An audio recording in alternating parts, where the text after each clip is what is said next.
क्या मनुष्य में और पशु में कोई अंतर नहीं है? इस बात का चिंतन करना जरूरी है। और अंतर है तो किस बात में है? नर वो जो अपने समान बच्चे पैदा कर देता है। तो अंतर क्या है मेरे में और पशु में?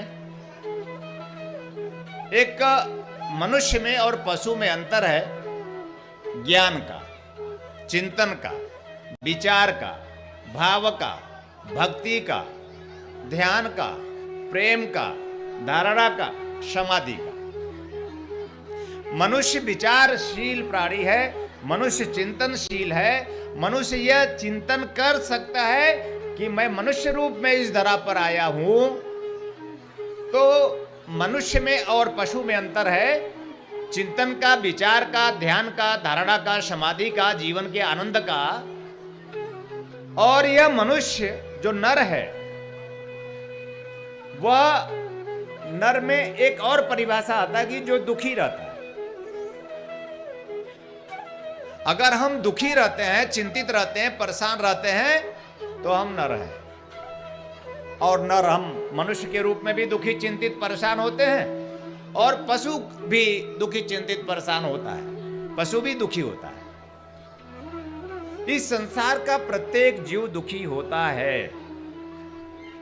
तो जीव अपना उद्धार कर सकेगा या नहीं, ये शास्त्रों में नहीं बताया, लेकिन मनुष्य के लिए बताया है कि अगर मनुष्य चिंतन करे, विचार करे और किसी गुरु की सानिध्यता प्राप्त करे, उससे दीक्षा प्राप्त करे, तो वह नर से नारायण की ओर बढ़ जाता है। इसलिए जय श्री नारायण की घोष, मतलब नारायण वह है जो स्व में है, नारायण वह है जो श्वास में है, नारायण वह है जो सत्य है, नारायण वह है जो आनंद है। मनुष्य के जीवन का आनंद नारायण है। प्रत्येक मनुष्य के जीवन का आनंद नारायण है। और नारायण कौन है? हर नर में नारायण है।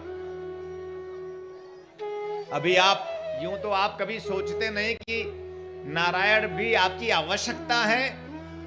यह तो बड़ा आश्चर्य है। आज इस पूरी मानवता की आवश्यकता नारायण नहीं है। यद्यपि ढोल और ताशे बज रहे हैं, घंटे और घड़ियाल भी बज रहे हैं, और लाउड स्पीकर लगाकर जोर जोर पाठ भी चल रहा होता है, पर जीवन का उद्देश्य नर से नारायण होना नहीं होता। जीवन का उद्देश्य जीवन का आनंद नहीं होता। जीवन का उद्देश्य जीवन की वह चेतना जिसे प्राप्त करने के बाद जीवन के सारे दुख मिट जाते हैं, ऐसा कोई चिंतन नहीं होता।